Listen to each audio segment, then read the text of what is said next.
So I've finally got my hands on the Atomos Ninja V external recorder. You know, people say Ninja 5, I'm gonna go Ninja V because I think that sounds a bit cooler. Anyway, the first thing I wanted to do with this thing is to get a video out there for you guys to show you that newly designed operating system that Atomos have made for this smaller screen, and how you go about accessing all those professional monitoring tools that they've jam-packed into this compact external monitor. If somehow you don't know anything about this screen or external recorder, the one thing, I don't know why I've separated them out there in that sentence. But if you haven't heard about it before, which is quite impressive because you go online and it's been everywhere since it was announced pretty much, then here are the headline specs. The Ninja V is Atomos' answer to a more compact solution than their larger Shogun range. The V features a 5.2-inch 1000 nit HDR touchscreen that's capable of displaying over 10 stops of dynamic range. It's a 1920 by 1080 screen with 427 pixels per inch. And just to put that in perspective, the 2018 MacBook Pro with Retina screen has 220 pixels per inch. Through the HDMI input, the Ninja V can record 4K at up to 60 frames per second in various flavours of 10-bit codecs, along with up to 12 channels of audio in 24-bit 96 kHz. For storage, it takes a standard 2.5-inch solid-state drive. However, Atomos and Angelbird have teamed up to create the smaller Atom X mini SSDs, which means that the drives sit nice and flush with the Ninja V. And for power, it takes a single MPF battery and comes with a DC adapter straight out of the box. Right then, I've got it hooked up with my Sony a7S Mark II. I popped on a larger Sony NPF battery on the front there, so you can see the sort of proportion, how that looks.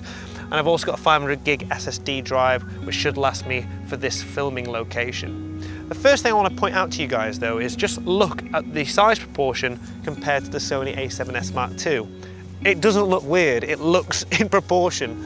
I always thought when I was shooting with the Shogun Inferno, the larger external recorders that Atomos do, with cameras like this, as soon as you put it on the top there, it looks ridiculously out of proportion. It's very heavy, especially if you've got the two batteries on the back there. I always feel like I'm stressing out that hot shoe. Where this looks very streamlined. I don't feel like I'm stressing out that mount at all, even with that larger battery on there, which is great. So anyway, let's turn it round and let's jump into that menu system. Now, if you've already seen some of the other videos online showing the interface, this one may look slightly different. And that's because this Ninja V is running the latest firmware version. And you'll notice that it adopts a less in-your-face design with much more muted buttons. I suppose it's all so you can just concentrate on your image. So this is the default view when you turn it on. If we click at the top bar, a navigator will pop up with all the, let's say, top level menu options. We've first got the input settings, and you can see that the Ninja has detected the resolution and the frame rate, and also the camera and picture profile that I'm using. Of course, you can change this manually too. You've got control over what you'd like to output via the HDMI out, and you've also got the different recording formats. You've got different flavours of ProRes and DNxHR. Next, we've got file naming conventions, audio input meters and levels, headphone monitoring levels, media information, time code, the current date and time, and finally battery and firmware information. At the bottom left of the screen, we've got the classic Atomos mode controller buttons, so let's first run through monitoring and how that works. If I hit the monitor button, it toggles the display of all of the menu and control tools on or off. Now, on the bottom right hand side, you can see that we've got all of our professional monitoring tools, and each button will toggle that tool on or off. So we've got waveform, RGB parade, we've got two vector scopes, peaking, zebras, false color, grayscale, a pixel by pixel mode. So we're shooting in 4K, and this is a 1080p screen, so we've got a window that's around 4 times smaller, and we can move that around. And we've also got a standard 2 times punch-in as well. There are frame guides, as well as aspect ratio markers. And finally, we've got an anamorphic D-squeeze too.